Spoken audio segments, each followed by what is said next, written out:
Masan phat pha le phat hoi phat lo pi ta mai mu sakin wa pathim lo pi cha thang ben zo lang tu dan phana pathin dwai chom chakhat ning keu lim na di wa thu pi deu chu pathin galwan ti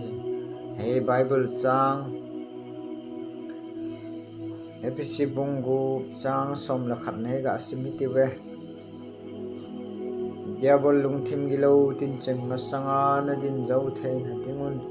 pathin galwan cheng ses ke bonun bible theng sa pathin chan chan phathei bo pi lang so pio lao ngai lutin summi te ho christian hin kho ba hin kapin tha na pin tha ni khwa pan ai lo le che ki do na fila so ka he ti na sumel ni jo na thu pat ni alo la na tho ki thei lo ding ni he ni yesun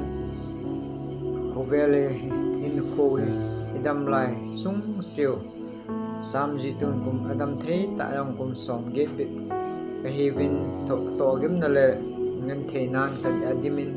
ka che loi jin ka le mong ji taw ati bang ma chun mi min ko he tu me ta bang pha chom chat sunga hen idam sungwa hen le se na hen che ki do na e ipal jing diu pha sa jing de ti he nang ma krista jesnu christian hi na wa mas pe na ekimel chi ngai poimo pe no ngai ni yel kho pen jing ngai ni hi anna chun bible thing sim na hi ka vanna chi manu na hi ka vanna chi manu nam ki vanu ngai ni hi amina taw na yet ho ai ki vanu ngai ni telem ava chailo sagin ho ai ki vanu ngai ni che pathin galvan lopi tamai om pho calvary chem zam ki manu ngai che chem zam che bible ava chaila sa alo le ta sa amina taw hi ho hi che calvary chem zam thanei tamai alo le che zona ni lopi chan na zona zu pathina hi di gel da hi ki to na a he che fil sunga yom naw hai dam sunga he ji cha ja in pa ja sen mui sen tam talung na he su gen the cha ja ne che ki to na chung min te chila jong na calvary chem zam cha i pa nu ngai i dok sang jong ngai che chu a bible thing sim ni tabangai lung nat ni khong bible sim ngam ni tabangai lung han ni khong na taw ngama alule ta sa aba chailo sangam ni pa ni nu chanu chapa i mai teng sula tha thil bol the na chu ei ma ho ong kilang do teng je mi te mal som na chang tu mi dinga phathei bo chang tu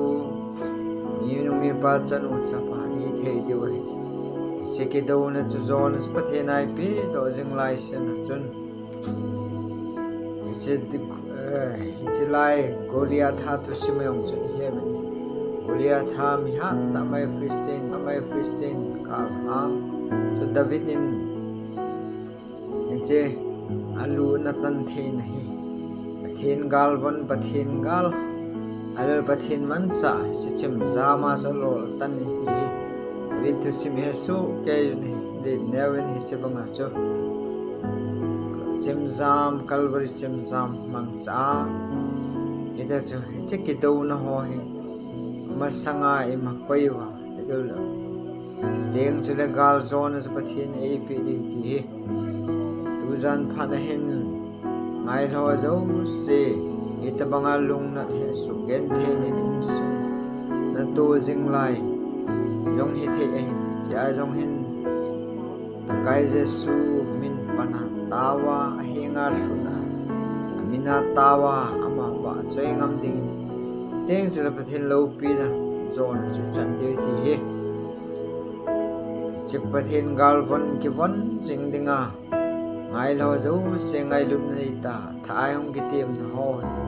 thu pathin in chan chan pathe bu pe ta na me